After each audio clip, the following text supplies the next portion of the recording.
जैसे कि यहाँ पर कफन अपने से खरीद के लाते हैं, अपने से होलिका बनाकर गले में डालते हैं और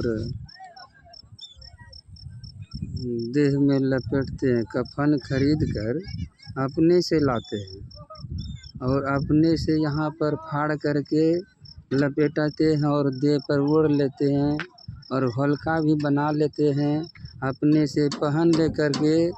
जब श्राद्ध कर्म का समय आता है तो जा कर के पंडित जी से पूछते हैं कि पंडित जी आप हमरा होलिका का भार उतार दीजिए। देखिए होलिका पंडित जी ने पहनाया है, होलिका अपने से पहन लिया है, यहाँ खरीद बाजार से कीन के लाया और होलिका पहन लिया। गले में जो करता डाला जाता है तो अपने से खरीद करके कोई काबिल आदमी होता है उसे फाड़ करके होलिका बना लेता है, गले में डाल करके और आग 3 बारी वो काठी जो जलाते हैं पलीता बनाता है उसे बायां हाथ से जलाता है। देखिए कितना भरम में आदमी लगा है, बायां हाथ से 3 बार घूमेगा, 1 बार मुख में देगा और होलिका पहन लेगा। जब श्राद्ध कर्म का समय आएगा तो पंडित जी लग जाएगा।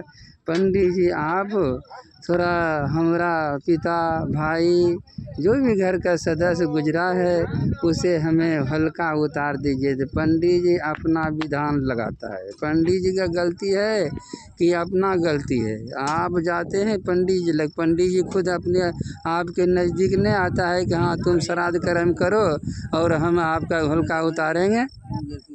पंडित जी अपने घर में सुतल रहता है और पंडित जी के नज़दीक जाते हैं और कहते हैं होलिका उतार दीजिए तो वह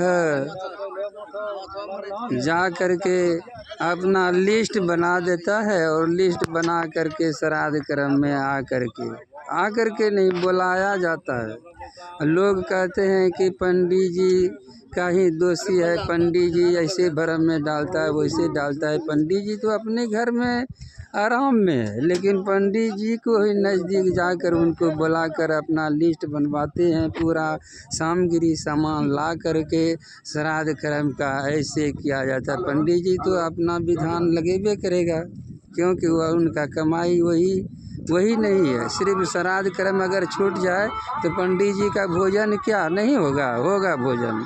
लेकिन आप लोग भरम में पड़े हुए हैं, पंडित जी को बुला करके अपना श्राद्ध कर्म कराते हैं। इससे साबित होता है पंडित जी का दोषी नहीं है, आप लोगों का दोषी है। प्रेम से बोलिए सद्गुरुदेव की जय।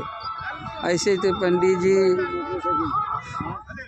श्राद्ध के लिए साधु संत भी आते हैं, होम करते हैं और साधु संत आकर के श्राद्ध कर्म करवा देते हैं। साधु संत वैष्णव होता है, विषय को छोड़ देने से वैष्णव कहा जाता है और पंडित जी सब कुछ खा पी करके आकर के आपको श्राद्ध कर्म करते हैं। तो वैष्णव अच्छा हुआ, होम किया हुआ, सत्संग किया हुआ या पंडित जी को श्राद्ध किया हुआ अच्छा होता है। जरा विचार करें।